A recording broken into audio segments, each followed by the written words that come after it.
नमस्कार दोस्तों। आज हम आप सभी के लिए निर्जला एकादशी व्रत कथा लेकर आए हैं। तो आइए हम और आप सभी मिलकर श्रवण करते हैं निर्जला एकादशी व्रत कथा। भगवान श्री कृष्ण धर्मराज युधिष्ठिर से बोले कि हे राजन, सूत जी ने इस एकादशी की कथा अनेक ऋषि मुनियों को कही थी। एक बार पांडु पुत्र भीम ने अपने पूज्य पितामह व्यास जी से भी निर्जला एकादशी की कथा का वृत्तांत जानने की जिज्ञासा प्रकट की थी। तब सभी शास्त्रों व वेदों के मर्मज्ञ वेद व्यास जी ने कहा, ज्येष्ठ के शुक्ल पक्ष और कृष्ण पक्ष, इन दोनों ही पक्षों की एकादशियों के व्रत में भोजन नहीं करना चाहिए। द्वादशी को स्नान आदि से पवित्र होकर भगवान विष्णु की पूजा करके सबसे पहले ब्राह्मणों को भोजन कराकर अंत में स्वयं भोजन करना चाहिए। भीमसेन कहने लगे, हे पितामह, मैं विधिवत भगवान की पूजा आदि तो कर सकता हूँ, दान भी दे सकता हूँ, परंतु भोजन के बिना नहीं रह सकता। इस पर व्यास जी कहने लगे, हे भीमसेन, यदि तुम नरक को बुरा और स्वर्ग को अच्छा समझते हो तो प्रति मास की दोनों एकादशियों को अन्न ग्रहण न किया करो। भीम कहने लगे, हे पितामह, मैं तो पहले ही कह चुका हूँ कि मैं भोजन के बिना नहीं रह सकता, क्योंकि मेरे पेट में वृक नामक अग्नि सदा प्रज्वलित रहती है। भोजन करने से बस शांत रहती है। अतः आप मुझको कोई ऐसा व्रत बताइए जो वर्ष में केवल एक बार ही करना पड़े और मुझको स्वर्ग की प्राप्ति हो जाए। श्री व्यास जी कहने लगे, हे पुत्र, बड़े बड़े ऋषियों ने अनेक शास्त्र आदि बनाए हैं। उन शास्त्रों में भी लिखा है कि मनुष्य को दोनों पक्षों की एकादशी का व्रत करना चाहिए, इससे उन्हें स्वर्ग की प्राप्ति होती है।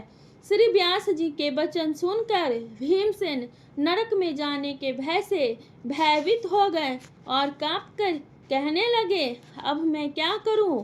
मास में 2 व्रत तो मैं नहीं कर सकता, अतः आप मुझे वर्ष में कोई एक व्रत बताइए जिसको करने से मेरी मुक्ति हो जाए। यह सुनकर व्यास जी बोले, ज्येष्ठ मास में सूर्य वृष राशि पर हो या मिथुन राशि पर शुक्ल पक्ष की जो एकादशी आती है, तुम एकादशी का निर्जल व्रत करो। इस एकादशी के व्रत में स्नान और आचमन के अलावा जल वर्जित है, इसलिए इसे निर्जला एकादशी कहते हैं।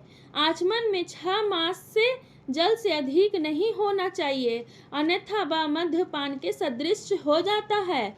इस दिन भोजन करने से व्रत नष्ट हो जाता है। यदि एकादशी को सूर्योदय से लेकर द्वादशी को सूर्योदय तक जल ग्रहण न करे तो उसे सारी एकादशियों के व्रत का फल प्राप्त होता है। द्वादशी को सूर्योदय से पहले उठकर स्नान आदि करके ब्राह्मणों को दान देना चाहिए। इसके पश्चात भूखे ब्राह्मणों को भोजन कराएं, फिर आप स्वयं भी भोजन करें। इस एकादशी का फल वर्ष की संपूर्ण एकादशियों के फल के बराबर होता है। व्यास जी कहने लगे, हे भीमसेन, यह मुझको स्वयं भगवान ने बतलाया है। इस एकादशी का पुण्य समस्त तीर्थों और दानों से भी अधिक है। केवल एक दिन मनुष्य निर्जल रहने से पापों से मुक्त हो जाता है। जो मनुष्य निर्जला एकादशी का व्रत करते हैं उनको मृत्यु के समय यमदूत आकर नहीं घेरते, वरन भगवान के पार्षद उसको पुष्पक विमान में बिठाकर स्वर्ग को ले जाते हैं। अतः संसार में सबसे श्रेष्ठ निर्जला एकादशी का व्रत है, इसलिए यत्न पूर्वक इस व्रत को करना चाहिए। उस दिन ओम नमो भगवते वासुदेवाय इस मंत्र का उच्चारण करके गौदान करना चाहिए। इस प्रकार व्यास जी की आज्ञा अनुसार भीमसेन ने इस व्रत को किया, इसलिए इस एकादशी को भीमसेनी या पांडव एकादशी भी कहते हैं। निर्जला व्रत करने से प्रथम भगवान का पूजन करके यह प्रार्थना करें, हे भगवान, आज मैं श्रद्धा पूर्वक निर्जल व्रत रखकर दूसरे दिन भोजन करूंगा, अतः आपकी कृपा से मेरे सब पाप नष्ट हो जाएं। इस दिन जल से भरा हुआ एक घड़ा वस्त्र ढक कर स्वर्ण सहित दान करना चाहिए। जो मनुष्य इस व्रत को दोपहर में स्नान तप आदि करके करते हैं उनको करोड़ों पल सोने के दान का फल मिलता है। और जो इस दिन यज्ञादि करते हैं उनका फल तो वर्णन ही नहीं किया जा सकता है। निर्जला एकादशी के व्रत से मनुष्य विष्णु लोक को प्राप्त होता है। जो मनुष्य इस दिन अन्न खाते हैं वे चंडाल के समान हैं, वे अंत में नरक में जाते हैं। ब्रह्मा हत्यारे, मद्यपान करने वाले, चोरी करने वाले या गुरु के साथ द्वेष करने वाले इस व्रत के करने से सब स्वर्ग को जाते हैं। हे भीमसेन, श्रद्धा पूर्वक इस व्रत को करने को प्रथम भगवान का पूजन, फिर गौदान, ब्राह्मणों को मिष्ठान व दक्षिणा देनी चाहिए तथा जल से भरे कलश का दान अवश्य करना चाहिए। जो मनुष्य भक्ति पूर्वक इस कथा को पढ़ते या सुनते हैं उनको निश्चय ही स्वर्ग की प्राप्ति होती है। ओम नमो भगवते वासुदेवाय नमः।